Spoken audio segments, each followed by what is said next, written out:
দেখো আজ করব মৌরলা মাছের ঝাল আর কি, কাঁচা মাছ দিয়ে ঝাল করব।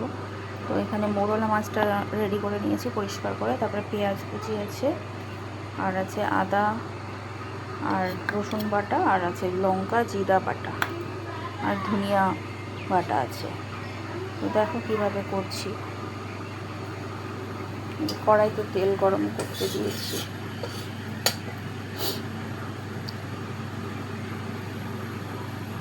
তেলটা গরম হয়ে গেছে, এখন দিয়ে দেবো জিরা ফোড়ন।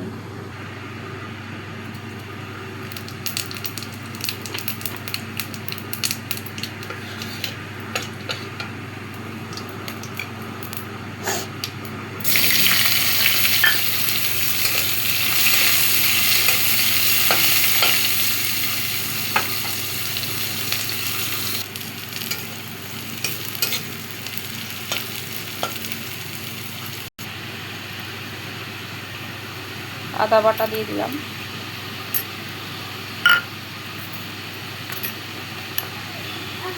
এখন দিয়ে দিচ্ছি লঙ্কা বাটা, জিরা বাটা, ধনিয়া বাটা।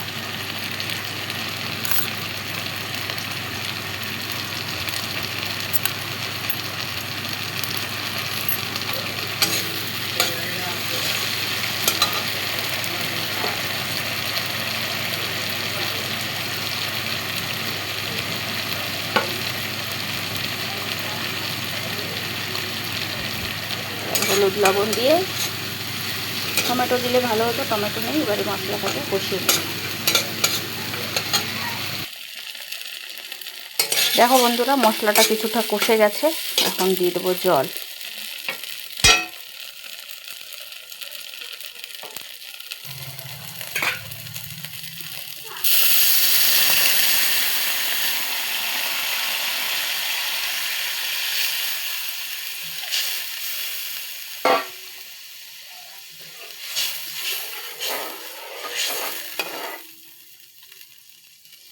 এবারে ঝোলটা জাল হবে, তারপরে মাছগুলো দিয়ে দেবো।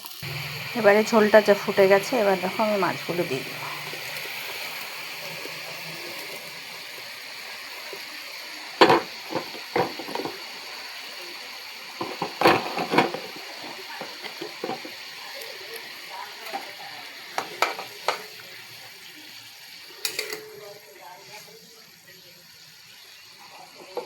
এবার কিছু দিয়ে ঢেকে দেবো।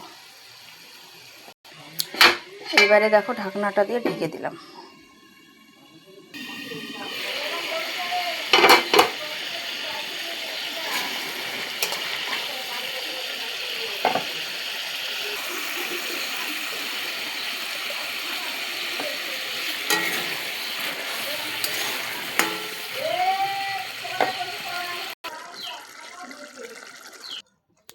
এই যে আমার মাছের ঝাল রেডি, মৌরলা মাছের ঝাল।